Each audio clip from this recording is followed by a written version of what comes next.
Northern Ireland, a small step to a giant adventure. Book your next giant adventure at discovernorthernireland.com. Hello everyone, my name is Claire Hackett. Welcome to Féile and Phobail 2021. It's a virtual Féile debate and discussion again this year, and we're in the Shankill Library.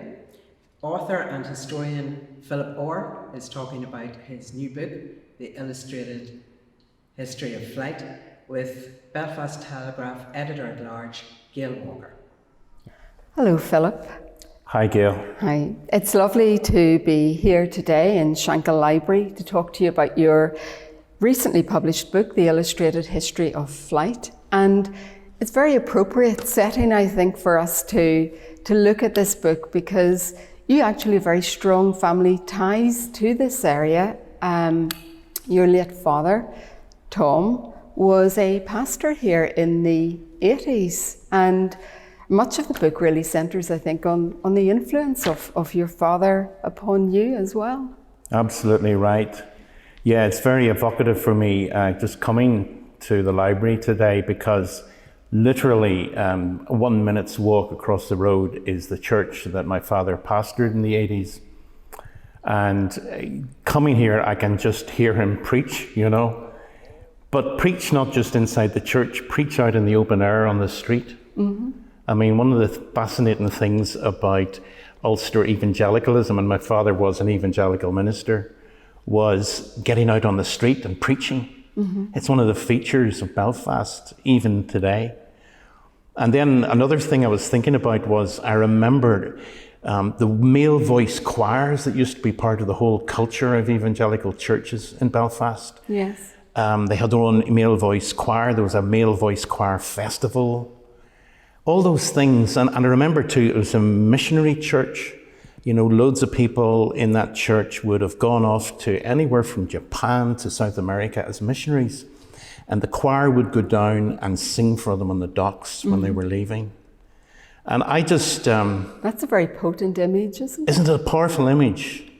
20 fellas, there was a male voice choir singing as the boat pulled out. Yeah. I guess the interesting thing for me is I want to tell these stories. I really want to. That's not to say that I didn't fall out with my parents big time and with that whole culture. Yes. And maybe I can talk a bit about that, and I've written a bit about that. But prior to being in the Shankill, my father then was the minister of a little rural church near Killilea, yes, in County Down, and subsequently after the Shankill he went to Rathcoole. Yeah, so it was a very varied route that he took through his ministry, as is often the way where ministers are moved around. A lot of the book, I think, the prose, I think we should explain that the book is both biographical prose, and I suppose you might say the form of memoir. It's a very compelling insight into your background.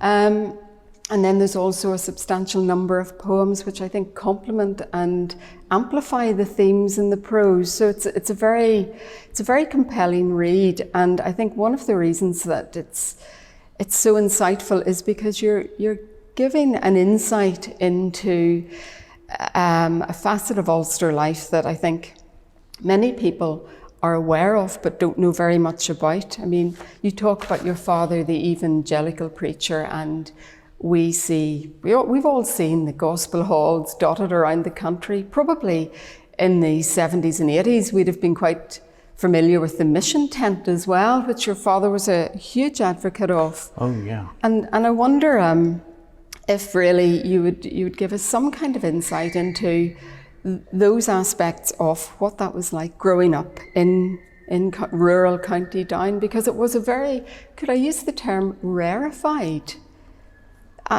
kind of background? I mean, just give us some insight. It was a background where, for example, you wouldn't really have watched sport on a Sunday, or if you had done, you'd have felt guilty. Yeah. It was what I might call almost like a puritanical background, really. What I have to say is my father grew up as a Presbyterian, turned his back on that for the mission hall and for the Baptist church, which was, this little Baptist church was tiny. It was built quite recently. And he had turned on back, and like a lot of people did in the 30s and 40s, I think, on what they saw as what they used to call it churchianity, not wanting to be part of that anymore and to have something more authentic. So my father, at the age of 22, 23, suddenly became a Baptist pastor in this tiny little church. He had no qualifications to his name. That little image of self-created religion, you know, Yes. Christianity done right down at the level of the fields and the ground is one of my images. And of course, yeah, my dad loved tent missions. Not only would he preach in his church, he would go out in the evenings to little mission halls and preach. Every so often they would organize a tent mission, they would erect a marquee, and local people would be visited with tracts to get them to come along. And I think what really was a dynamic for my father was the belief that the world was divided into those who were saved and those who were unsaved. Yes. And that cut right across Catholic and Protestant boundaries, you know, completely. There were little youth clubs, for example, in the local town, and this is during the era of the Troubles, a very bleak era. But these little Christian youth clubs, we would be encouraged to go along to them. And then there were people out on the street who were little rebels, not political rebels, but rebels to that whole religious thing. And we would be encouraged to go out what was called fishing, to try to see if we could bring people in, play a game of snooker, drink coffee, and then preach a short sermon to them. It was a very rarefied atmosphere, and as you say, you know, Sundays were strict, no football, no TV. I didn't have a TV in the house until I was 18. Certainly no alcohol, no going to the cinema. I was even, I remember, forbidden from going to the circus because it was a worldly thing. Yes. So, yeah, in that sense, Gail, you're right, it was rarefied, but also there was a profound sense of place. You know, I've heard and I've seen some writers describe Northern Protestants as an unsettled people, as if somehow, you know, that after 300 years or more, they haven't quite put down roots. Well, they did.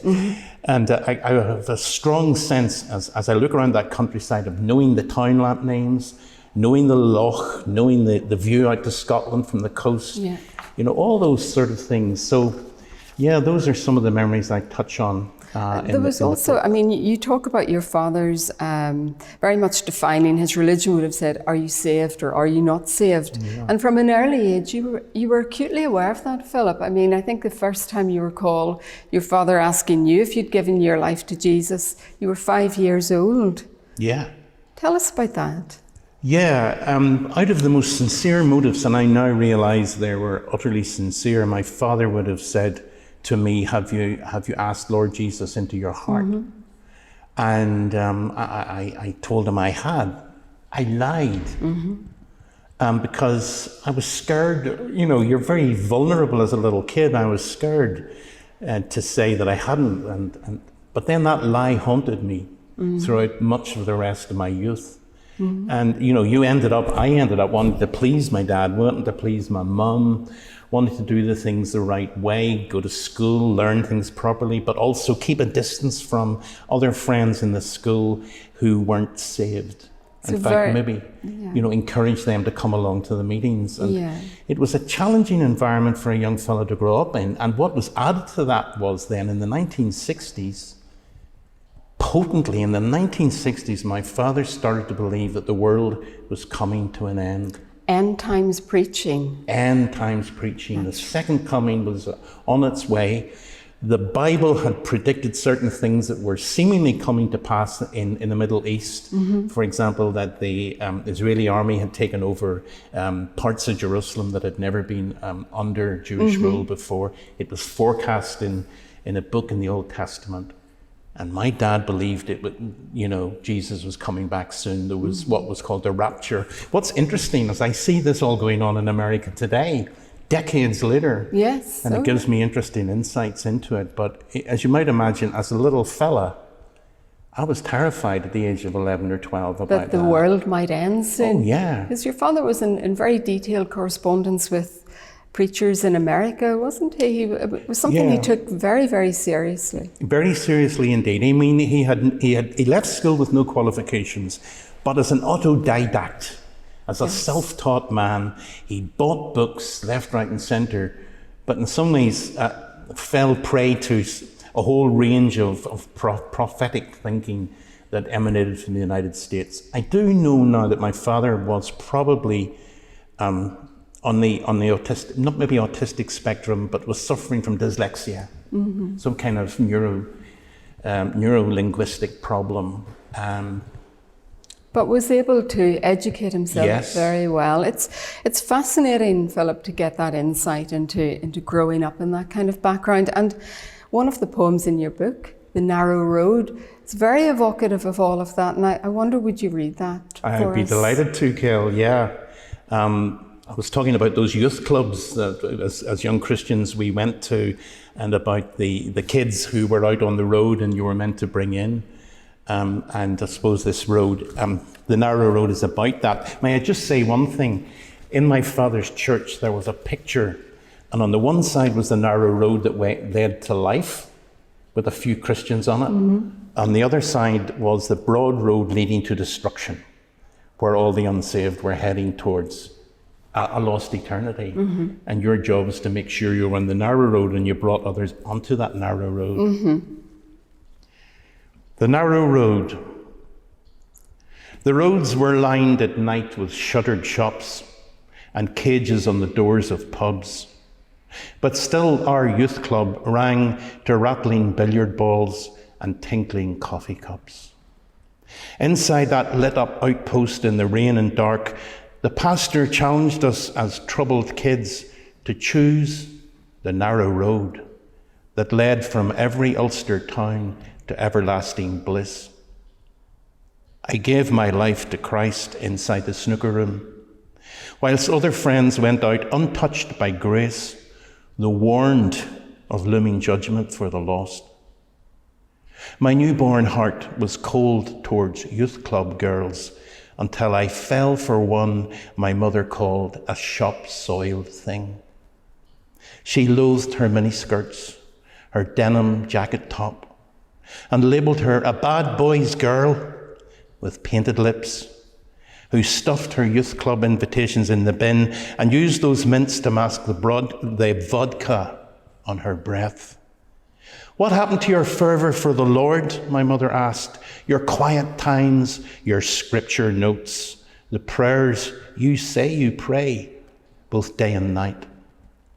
Between the broad and narrow way, a gulf is fixed, and you could lose your soul inside that gap. Your father prays upon his knees to guide you to the light, lest you should be, because of sin, a castaway. The Lord can sense your thoughts and hear your breath. Come, walk the narrow road and don't look back. And so, deferring to parental love, I walked that narrow road with feet, not heart, and left my made-up girl still drinking in the dark.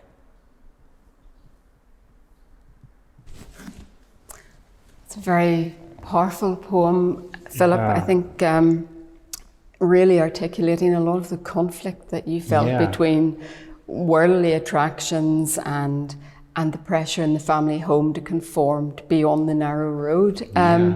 But it was also a period when you were growing up when there was other conflicts too, obviously, that were emerging, the early days of what we would now refer to as the Troubles. And you became, I think, probably more aware that as well as those who were saved and those who weren't saved, there are those who are Catholics, those who are Protestants, and that impacted on you too as an adolescent, didn't it? Very much so. I mean, I went to school in the town, well, I might as well say Downpatrick in County Down, and there were schools there of representing the different sides, the different religious backgrounds. I remember it in the late 60s, just as the Troubles were beginning, like there was this kind of, amongst the older boys and girls in the school, kind of hippiedom, you know, heading off to the Isle of Wight festival. California, Beach Boys songs, the Beatles, all of that. Very strong cultural references, I think. At that time. And yet there was this looming there was this looming news from Belfast of what was going on, and you were kind of cut off from it in rural County Down to a degree. But then, bridging that difference in Downpatrick, as you got a bit older and you went to a coffee shop, girls who went to the local convent in Ballynahinch coming through in their nice blue uniforms, and you were fascinated. And yet, well, the poem will reveal, I suppose, the kind of things that happened, that the difficulties that came in the way of nascent relationships, and even in somewhere as removed from the hothouse of Belfast at that time.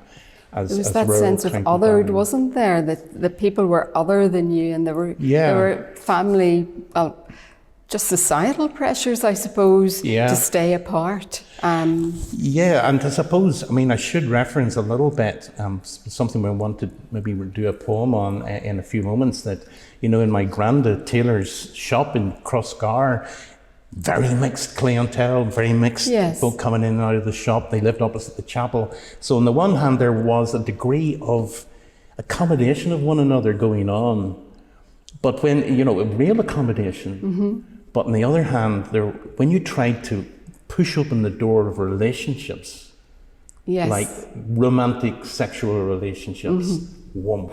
Yes, that had to, and then the troubles came firmly down on it. And by the time in 1971, 72, I knew people who had been blown up. I knew people who had ended up in prison. I knew people who had been shot, and then you had the whole militarization too of the community in so many ways. Yeah, and the whole idea of a mixed marriage would have been anathema to so many people on all sides. I think that's a good introduction to another one of your poems, The Summer of Love. Yeah, The Summer of Love, which I'd like to read now. I think the character in this poem who speaks the poem is partly me and partly somebody else. These are dramatis personae, the poems, as opposed to the very autobiographical prose piece. When the summer of love came late to Ulster, a convent girl would greet him in the town's one coffee bar. Silk headband, cancelling school uniforms for an hour or two. They studied art in different schools. She loved the seashore's tidal bric-a-brac. He photographed the Norman castle that they loved to picnic by. Both dreamed of sunny afternoons in California, on the beach beside the barracks where his father worked. Togged out together in the flowers she sewed with stars. One showery day as Beach Boy surfing songs rang out from a brand new gold transistor radio set. He tried to sketch the long-abandoned army huts where soldiers used to sleep and train on windswept dunes before the Great War ferry boats sailed east to England, then out beyond the cliffs of safety towards the Somme. She searched for speckled pebbles, kelp, and scallop shells, then led him down the laneway to her empty home. But then he lost her to another boy she called a thinker. And decades on, the angry ache still draws him back to cheap Formica tops, once ringed with coffee cups. In years before his house was daubed with orange paint, before the floodlit night her boyfriend was interned, the Saracens, the CS gas, the hidden culvert bomb, the father sprawling in his blood but breathing still, upon the roadway past their beach of dreams, where once they carried bags of jetsam back in teenage hands, while history paused and skiffs of summer rain held off. Yeah, Summer of Love. It's a very powerful poem, Philip, about loss of innocence in so many ways, I think, isn't it? Loss of innocence, very much so. And just trying to tell those stories is what motivates me, It's so important to tell them. Yeah, it is. Yeah. It is. Talking of stories, if we just reflect a little bit more on your own family history, which you alluded to earlier, and it's very interesting because there's kind of a conflict there too between core unionism and probably a more liberal unionism, and you see that coming down through both your mother and your father's family. Your paternal grandfather, I think you described him in your book as an old-style Ulster liberal, and he actually, I think you reckon he didn't actually cast a vote for much of his life. And he would have been known as Home Rule Orr. That's right. Yeah. Yeah, one of my grandfathers, I know that my granny, who I did meet, I never met my granda Orr, but that he never voted again once partition came. He got the reputation of being a home ruler. He may have been, but I tend to think of him more as this kind of Ulster liberal, who found the idea of Stormont not good. He didn't see it as leading to the kind of Northern Ireland such as it was to be. It wasn't what he fancied, what he wanted. And my aunt had stories about that farmhouse and how quite a few of the neighbours had similar views. Yeah.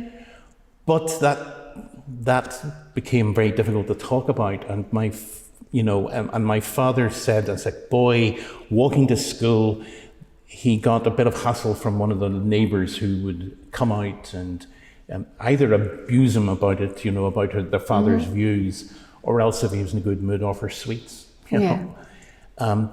But on the other hand, my granda Taylor, on that side of the family. That's now your maternal family, and this is who you were talking about earlier, the grocer's shop in Crossgar. Yeah. Yeah, that's very interesting. They were core unionists, weren't they? And yes, they would have been, very much so. I mean, my great uncle would have gone with the UVF and Ulster Division to the Battle of the Somme, and indeed died in the war. Yeah, he had one of the guns, didn't he, that was brought in during the gun running. Yes. And was trained in that, but died as a prisoner of war, I believe, yeah? Yes, and it left a huge gap in the family, a huge memorial gap. And I remember the picture up on the wall of the landing, and it would have been an inspiration to me in the 1980s then to start trying to gather in the oral history of men who had been in that division, who had gone to the war, and I wrote my first book. Yes, I think the iconic Road to the Somme, for which you're probably best known. Yeah. But what intrigues me is the family stories. I mean, I refer to how, in my granda's shop, it was a very mixed village. People came and went. The chapel across the road, people would have chatted with one another to the front door where my mother grew up as a little girl.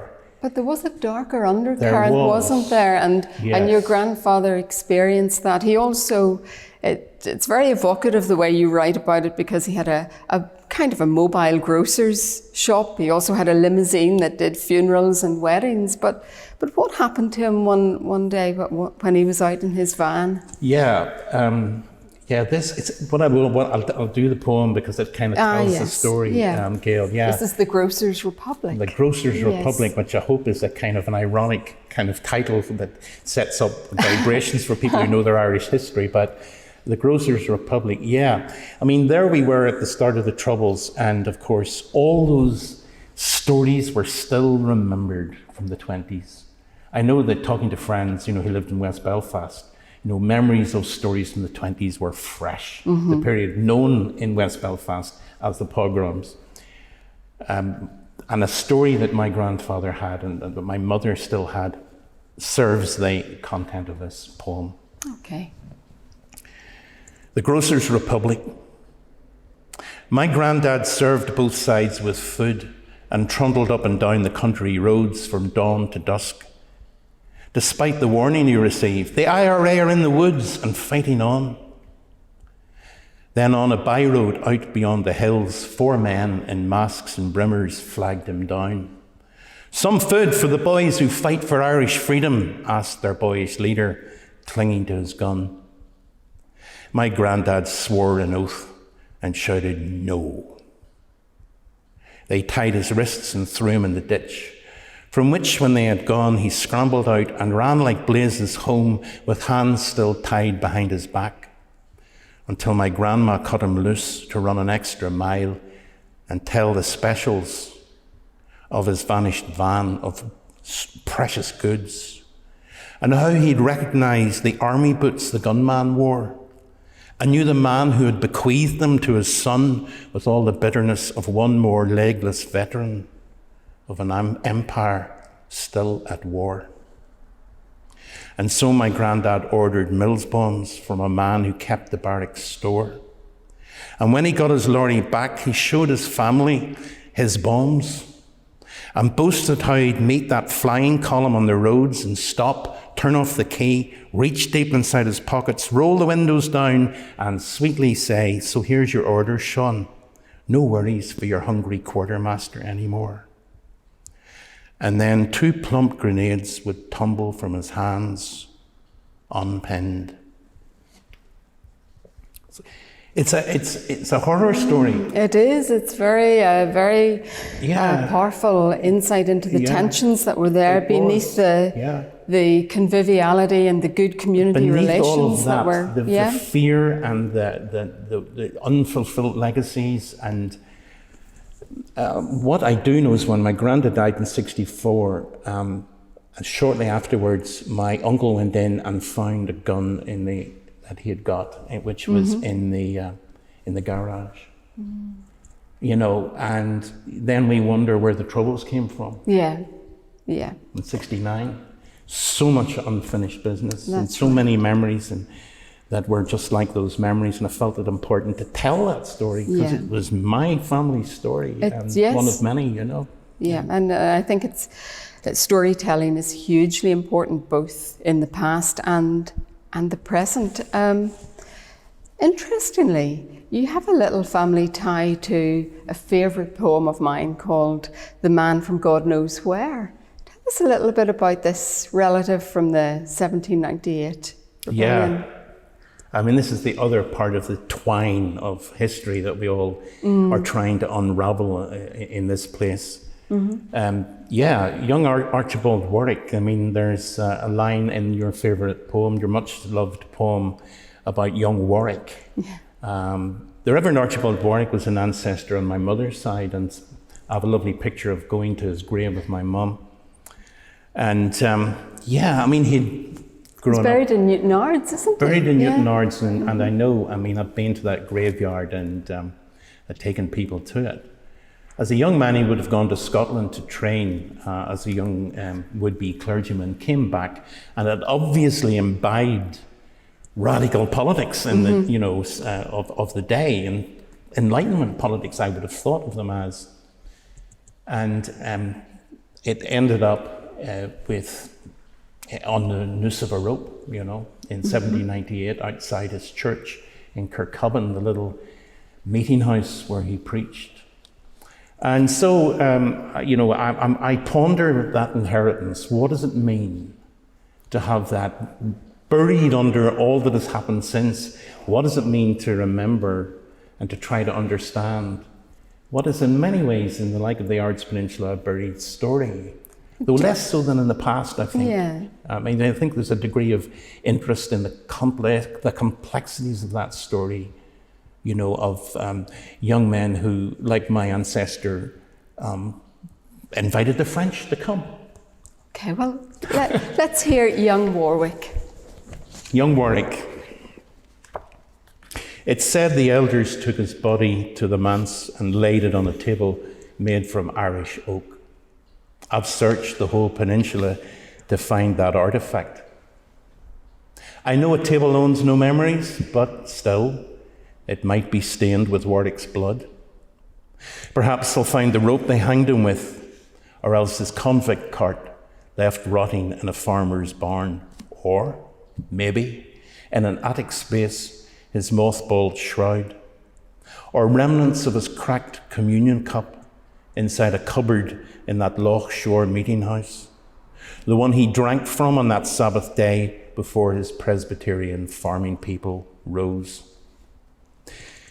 Perhaps there's nothing left but emptiness, though one that's real enough to feel, as if each item that was his was disremembered, broken up for firewood long ago, expelled as smoky ash and wind-blown soot, until the future merely reimagines him. Unchained, perhaps, from love or hate, to search for what a young man tried or failed to do. I think it's lovely, Philip, that idea of living history as well, that you bring out in that poem, the idea of how it echoes and reverberates it down the centuries. Oh, it's very, yes. very strong. Very much so. And driving and walking around that landscape is a revelation, the Ards and other parts of Ulster as well. And just remembering that intensive period. Yeah. There's a kind of companion poem to that poem in your book, The Illustrated History of Flight, and it's called The Ulster Scots Enlightenment, and it starts off by mentioning David Manson, who I'm not sure many people listening to this will know who David Manson is. I certainly didn't, but you feel he's quite pertinent. I mean, we're sitting here today in Shankill Library, and we know that for some of the young people around here, pardon me, that there are educational challenges, and you feel he has something to say to them, or something of his methods could be of use. Yeah, I mean, I'm intrigued by some of the material inside that Protestant tradition in the north of Ireland that is about education, about liberal, progressive education. Francis Hutcheson springs to mind, the great philosopher who was born and grew up in County Down way back in the early 18th century. But then David Manson is an intriguing man. We don't know too much about him, but he was a school teacher, raised probably and educated by his own mother, not with a university background, but we know that he had a schoolhouse in Belfast and he educated the young McCrackens, Marianne and obviously Henry Joy. How interesting. Yeah, and it's said that he taught his pupils by amusement. Now, the entertaining teacher. That's I think it meant by feelings, by enjoyment. Yeah. And how modern is that, and how relevant is that? Let's hope that you brought some of that to the classroom, Philip, in your previous career as a teacher. I think some did, and some maybe don't have the memory of that. But it intrigues me that back in the 18th century, we think of places like Geneva, where Rousseau was. We think of Königsberg, where Kant the philosopher was, or Philadelphia, where the Americans were planning on Enlightenment principles a new country. Yes. But here in Belfast, Enlightenment is a fascinating thought. And I wanted to tie that then into the memory of my father with his problems with dyslexia. And my own joy in education, and also some of the issues that face young people today, I think, in communities like Shankill, in terms of a disaffection from education, you know.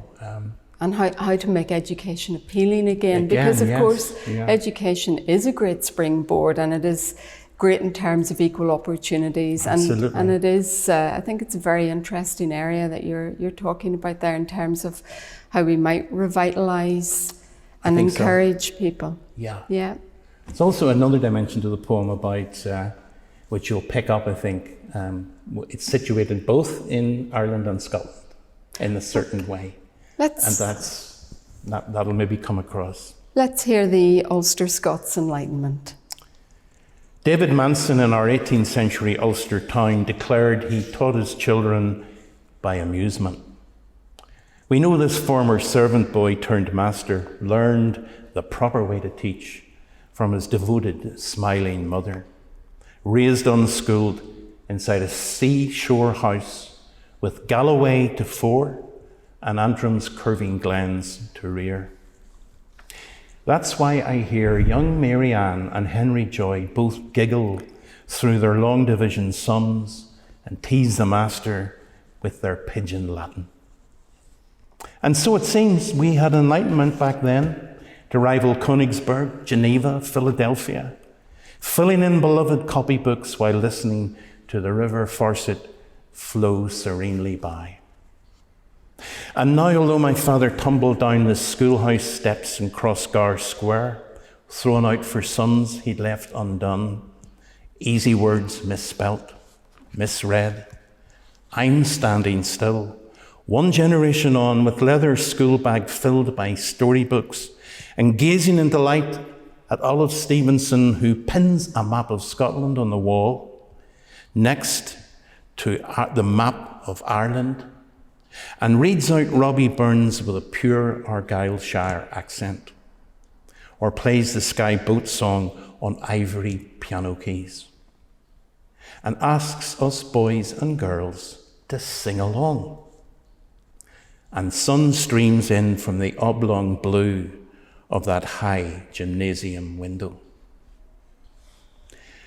So it's light enlightenment, you know, and Hutchison spent his time between Ulster, Dublin, Scotland. My ancestor, my mother's side, spent his time between Scotland and then came back here. A lot of parallels. And interestingly, when we talk about education as enlightening and as a kind of springboard, there was just to bring it back to your own personal story and the conflict you were feeling in the family home with your father, Pastor Tom, and the kind of restrictive atmosphere there. And then you're at school in Downpatrick and you're experiencing drama for the first time and you're thinking, perhaps you might be Philip Orr, actor. It's all very appealing. And yet there's a real crisis in the family as you decide to take part in a school play as a teenager. Tell us a little bit about that moment, Philip. Yes, very much so. I mean, conflict was raging on the streets of Belfast, but the conflict was raging in my family, it was raging in me. Mm-hmm. And it was about the fact that I had decided to act in a play, The Crucible by Arthur Miller, of all plays, about witchcraft and about intolerance and about hysteria. And after that happened, someone in the church, one of the elders, found out that I had taken part in the play and demanded that I leave that I did no longer take part in the communion service, the Eucharistic service, if you want to call it that. And my father threatened to resign over it, which touched me. It's a hugely moving moment in the prose section of this book, where your father, I mean, his faith was central, the most central thing in his life. Yeah. But his son nudged that slightly, didn't he? To one side. Yes. And I think as we grew up later, we reached a great accommodation with one another, which I was delighted by. Yeah. But I mean, I sat at the back of the church, but I think words that my grandmother had delivered to me. My father's mother was a very interesting lady, and before she died, she said, "You know, son, you should think about going over to university in England." Yeah. Yeah, she's a wonderful character in the book, and I know we don't have time to talk about all of the characters in your family, but she's one of my favourite characters, and in a sense, she does that in the play incident. You decide then that you're going to head off to university in England. You need a bit of air or a bit of freedom from all of this, don't you? Yes, very much so. I'll read just a tiny bit out of a poem called Torella Strand. Oh, yes, if that's okay. That's one of my favourites. It's a longer poem, and I don't want to trouble people with the whole poem, but we used to go to the beach in Torella, and we'd have games on the beach, barbecue, and then preaching and singing hymns and songs. Yeah. And the poem is situated there, but it's also about the time in my life when I realized I think I have to go. Mm-hmm. And you have to be yourself to a degree. I had to be myself. Yes. And this, of course, is ironic and it's sad because you go, but do you come back? And do all the young people today, heading off to university in Scotland or England, do they come back? And that is something that I think is I mean, I think a lot of people leave this part of the world, a lot of young people do, but it's particularly talked about, I think, as a Unionist drain where young Protestant people decide to go. And they've been doing that for decades now. And well, indeed, in the 18th century, they were going to Scotland. But there is a sense of hemorrhaging of talent, the hemorrhaging of creativity and ability, you know. And I suppose, I headed off in 73. I mean, that's what the title is about in a way. They illustrate the history of flight, the sense of flying away from a society where I might be better to stay, as many of my friends did. But these are just a few lines from the end of the poem, Torella Strand, where my granny learned to drive, by the way, and that's an interesting story. She was quite in the 20s. It was quite something liberated for her day, she wasn't was a liberated lady in her day. Yeah. So with images like this in mind, our pastor preached to us on youth club nights with hymns beside the tide. Young men, young women, build your lives each day on the rock Christ Jesus. Think what you can do for him and for our country, sinking fast beneath the waves. One night, 3 boys I knew, now dead, first chose a life as prison officer, policeman, part-time soldier. But as the pastor played guitar and vapour trails crisscrossed the sky, 2 sounds drowned out the Saviour's words for me. A far-off trident purring on the runway and Grandma's girlhood voice instructing me. Very, very powerful.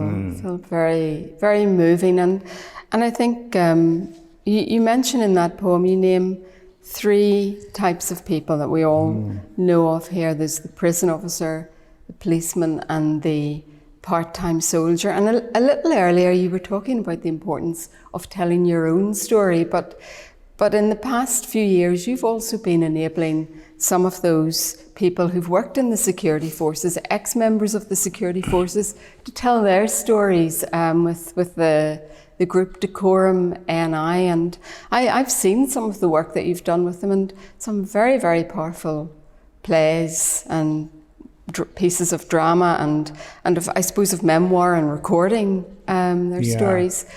That's very important, isn't it? You might say that some people in that community feel their voice has effectively been silenced. Oh, very much so. Very much so. I mean, there's I'll just mention, I won't read the poem, but there is a poem I've written called Anabaptist, and it's about a torture implement that was used way back in the Reformation period, post-Reformation, on Mennonites who were, dissident Protestants. A tongue screw that would be placed in the mouth to prevent you preaching or to prevent you singing anything or singing hymns on your way to the stake. And I sometimes feel that there's a tongue screw in there somewhere. And why do you think that's there? Why do you think that these stories haven't perhaps been told or been as publicly vocalised as perhaps stories from the nationalist community have been? Why do you think there's that perception? That's a really good question. I think right down through the decades, there have been writers who have, been enabled to speak out of the background of the Protestant community, the Protestant working class community, for instance. But I think in recent times there has been a fear of speaking out and a sense of shame, neither of which I think should be there, because all of us found ourselves immersed in this incredible historical mishmash, tragedy that occurred in the last 30 years with its precedents and what went before. Certainly fear, because I know that a lot of the men and women that I met through Decorum, they told me stories about being frightened still all these years after the conflict has theoretically stopped. Frightened of actually going into the town centre. It's post-traumatic stress. Yes. PTSD, very, very real. We could talk about this for ages, and it's a long story. But can I read one more? Yes, I'm hoping that you're going to read Home Place. Yeah, I will do. Because I think that really sums up a little bit of what you're saying. I mean, obviously, Home Place, people will know that it's the wonderful centre to our great Nobel laureate, Seamus Heaney.